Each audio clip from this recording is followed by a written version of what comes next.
Welcome to राधिकास रसोई। आज हमारी रसोई में आपके लिए बना रहे हैं शारजा शेक। इसके लिए हमें चाहिए 2 cup frozen milk, 3 tablespoon sugar. ये पाम शुगर है, मैं हेल्थ बेनिफिट्स के लिए ये यूज़ करती हूँ।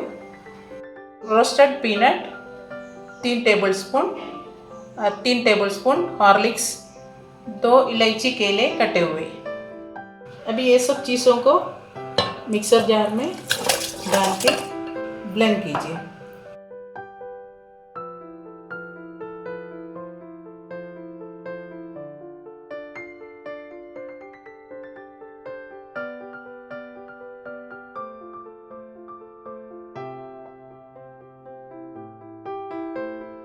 एक ग्लास में थोड़ा पीनट डालिए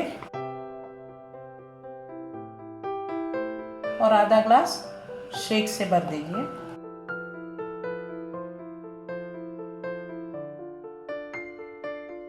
और थोड़ा पीनट डालिए, दोबारा शेक से ग्लास भर दीजिए।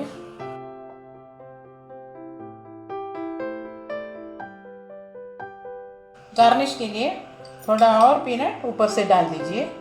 आपका शारजा शेक तैयार। आपको ये रेसिपी पसंद आया तो कमेंट बॉक्स में कमेंट कीजिए, वीडियो को लाइक कीजिए और चैनल को ज़रूर सब्सक्राइब कीजिए।